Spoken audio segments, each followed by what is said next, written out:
I, male, 32, have been NC with my dad's family for the last 12 years, and it all stems from his remarriage. My parents split up when I was about 10 or so because they fell out of love. While at the age of 32, I understand what that means. I was kind of shocked and heartbroken about it as a kid. Due to that, I ended up lashing out at my parents a lot, and we went to family counseling together. However, it really only felt like my mom was the one putting in efforts to get to understand my POV, while dad had a hard ass stance of accepting life as it comes to you. Because of that, I was much closer to my mom than my dad and only ever stayed with him for a few months at a time. However, when I was 14, mom passed away in an accident and I was forced to move in with dad. Those days were probably the worst time of my life, and it felt even worse because I was basically the only one grieving. My dad had been dating this woman, Beth, female, 49, for a few years, and they had gotten engaged at the same time frame as mom's passing. Dad prioritized his future with Beth over respecting mom and their shared past, and thus never showed any outward signs of sadness or grief, making me even more isolated as a teenager. Beth, too, was a handful during this time. Since I was an unexpected arrival in their household, she expected me to play by her rules and also tried to take over as the maternal figure for me. I was obviously resistant to this because it's not like she could replace my mom in the span of a few months. Even worse, she always favored her son, Josh, male, 30, from a previous relationship. In the classic overbearing parent style, she tried to meddle and get him a better spot in the football team, a better part in the school play, and all that jazz. Josh, to his credit, usually called his mom out for all of this behavior, but she still acted like a smother regardless. And no matter how red-faced he got by her antics, he still reaped the benefits that his mom's string-pulling provided. So my teen years were pretty rough, dealing with the loss of my mom, my whip dad who never said a word against Beth, and a pretty distant stepbro who was always a little awkward around me. All I knew was that I'd keep my head down and move out after college was over. I ended up going to UNC, which was in my home state, and to save money, stayed with my dad and his family. This was something that both Dad and Beth had agreed to, and it's not like I was freeloading. I paid nominal rent and used to help out with groceries. However, things got really tense after I started dating this girl, Laura, female, 31 right now, during my college years.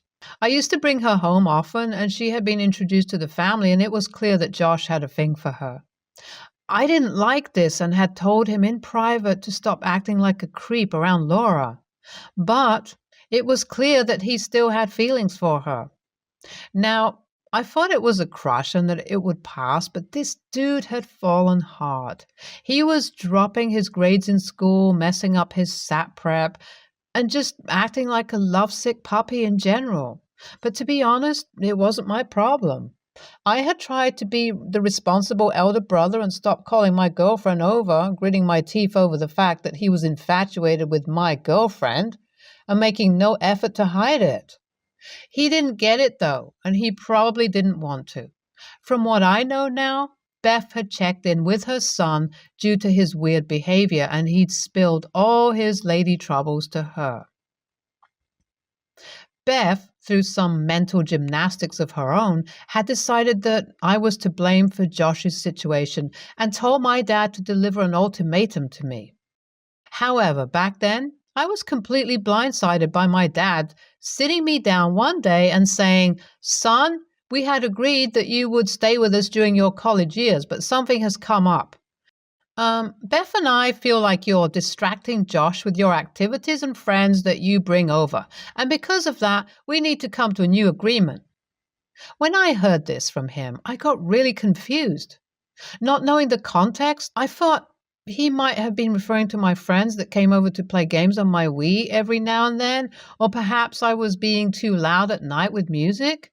I had no idea, and I asked him, "What do you mean, Dad? Are my friends being a bad influence on Josh?"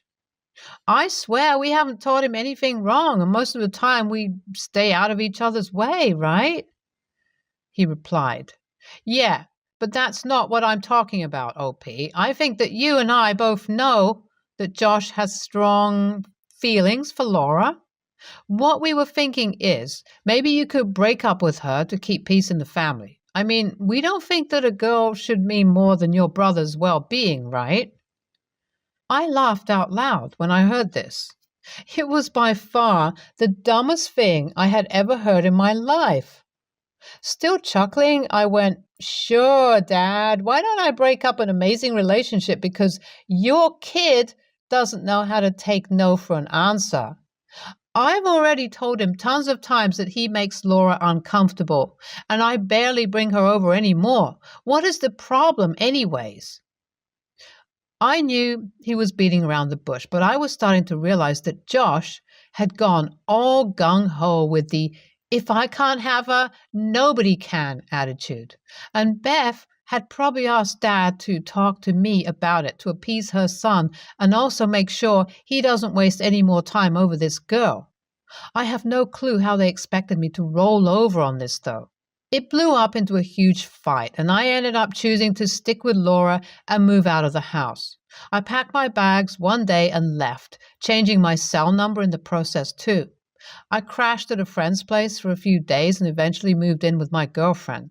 Thankfully, I was in college on scholarship, and my main struggles came from paying for rent and utilities. But I hustled and worked nights to make it happen. At this point, all bridges had been burned with my family, and the only people I consider family currently are a few relatives on my mom's side. It's been 12 years since then, and guess what? Laura and I got married, and both of us are quite comfortable in our jobs and lives. In fact, we bought our first house and are trying for a baby. I genuinely think leaving my toxic family behind was the best decision I made. However, a couple of days ago, someone showed up at my doorstep, and that made me spiral and think back to my past a little. Josh somehow found out where I lived and came over to visit one day, saying that he needs to talk to me. I was too shocked to really react and silently let him in. After he made himself comfortable, we caught up a little. Although he already knew the general gist of my life because he had apparently found out through social media. Then he told me the real reason he was here. He explained a lot of things about his infatuation with Laura, including his mom's involvement. However, he also added that he never wanted me to move out of the house, and that was something that Beth had devised all on her own. He said that his stepdad and mom seemed almost glad that I was gone, and the house became really cold and weird after that for him. The three of them ended up moving out of state a few months after I left, something which I wasn't aware of. And Josh didn't know how to reach out to me back then. In all this time, he had been feeling guilty for the way I had left and had gotten over his infatuation with Laura, surprise, surprise, but due to his shitty mental state, had ended up mixing with the wrong crowd in college and ended up dropping out. The situation at home was terrible as well, and his mother was losing her mind over his lack of drive and success without ever really bothering to find out why he was feeling so depressed. This eventually drove him to leave the house after 10 years back, and he's been wandering the states, working random odd jobs and hitchhiking. He came to me to ask if I wouldn't help him out by settling in this town, perhaps by helping him get a foot in the door at the place I work at. For someone with no degree and no qualifications, this would be tough, and I made that clear. But Josh said that I owe him this for abandoning him with our toxic family. He claims that even though we were distant, we were still brothers. He left about an hour back as I'm writing this post, and I'm torn. I don't think I owe him any obligation, but it's terrible to see him like this. I spoke to Laura about it, and she would prefer staying NC with all members of my family, including Josh, but feels like we should help him out in some way at least. WIBTA if I don't continue interacting with my stepbrother? Update 1. After reading everybody's comments, I think the best course of action is to give Josh some money to live in a cheap apartment for a few months and ask him to begin looking for a job himself. I don't know whether we will ever have a real bond, but you guys are right. I don't owe him anything for his own emotional turmoil. I did what was best for me. Update 2. It's been a few months since my last update, and Josh is doing quite well in our town. He's changed a lot from who he was previously and started work as a junior manager in the local Walmart. The money we gave him has been beneficial, and he's going to night school to get a degree. I'll be honest, seeing him now makes me want to be more involved in his life, but I can't really get over the fact that he thinks I owe him something for moving out and making him feel guilty. I spoke to my relatives about it, and they suggested having a confrontation with him. Update 3. I ended up speaking to Josh about why I think he's wrong to expect something from me, but I do think he is a fine man now and deserves some love from me. It took him some time to get the nuance, but he's apologized for the unfair burden and is thankful for the help. Laura has also softened up to him since he has apologized to her privately as well for his creepy behavior in the past. I think that he's going to be welcome in our house from now on.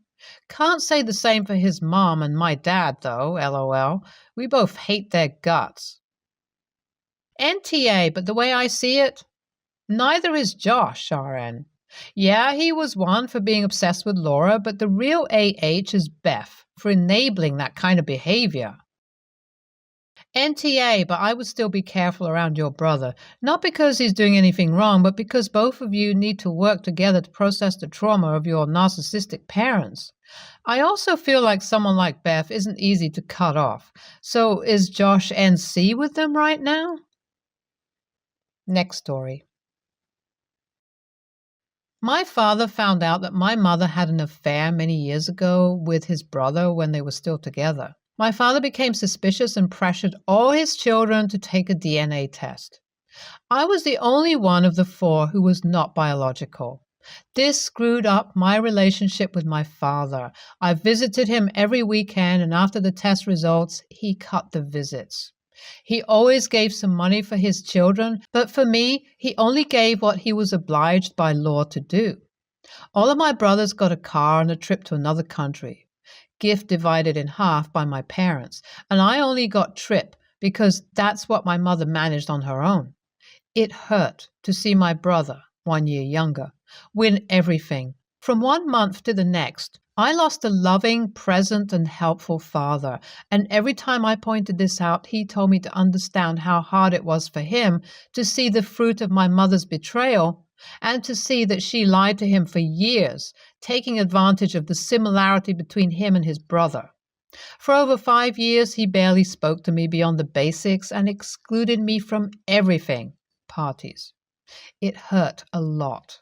After 5 years under the influence of my stepmother, he had more contact with me, but we were no longer the same. Our relationship has always been rocky after that. The situation. I'm getting married to my beautiful bride in a few months, and we're getting ready for the ceremony party. My father insisted on giving a value, high, to help, and although I didn't want to, I ended up accepting it as long as there was no charge from him. Somehow, I think one of my brothers, he found out he wouldn't walk me down the aisle, and he had a meltdown. He said that this was our moment as we planned it when I was younger and that it was his dream to walk his only daughter down the aisle. At some point, he talked about helping out at the party, which was the trigger. I said he forfeited that right by setting me aside for 5 years for something I wasn't guilty of, so I preferred to go alone. He again began to say that I should understand his feeling and that it was a very difficult time for him and that he accepted me. I exploded, saying that I didn't give a shit about his feelings because he just ignored that he raised me for 17 years and treated me like it was an obligation. He looked shocked and he left. My stepmother called me later saying that I broke my father's heart doing and saying all this and that he is human, he can make mistakes, and that he was trying his best to make up for the lost time. AITA?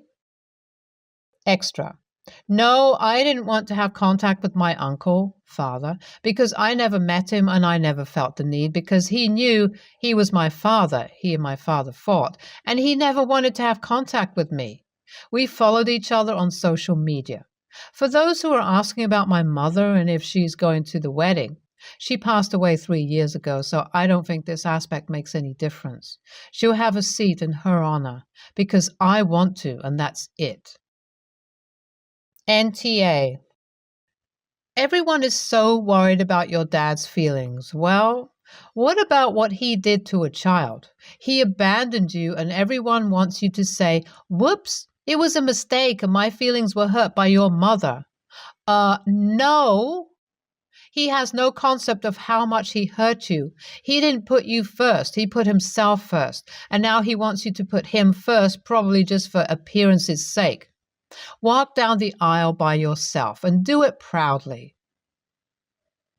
NTA, your father took out his feelings of betrayal on an innocent child. That's on him.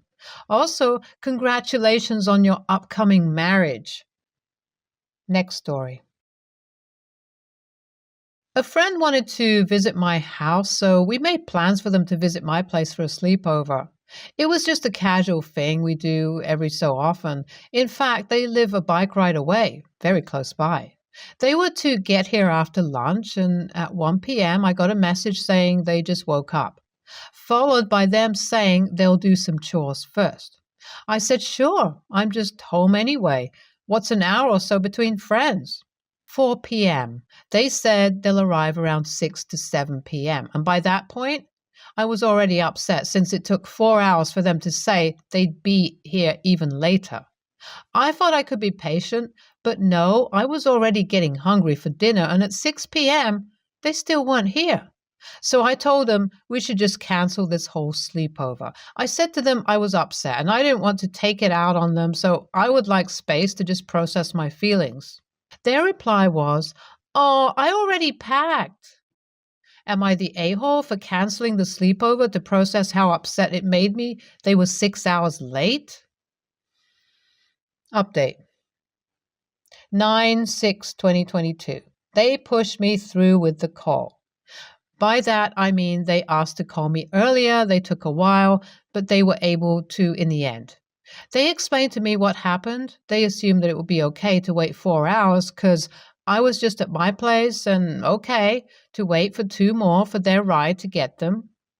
I explained how it made me feel, why that made me feel that way, and what I would like to be done. They didn't realize they were being selfish and inconsiderate. They genuinely said sorry, said they'll avoid it happening again. Actually, I think I should fix this. I might have done this to my brother once too. And asked me what they could do in the future in case they take a long time in something again. I said to keep me posted and text me regularly at least because I don't know what was happening in those 6 hours. Maybe they were having an emergency. Maybe they were practicing the marimba. I don't know.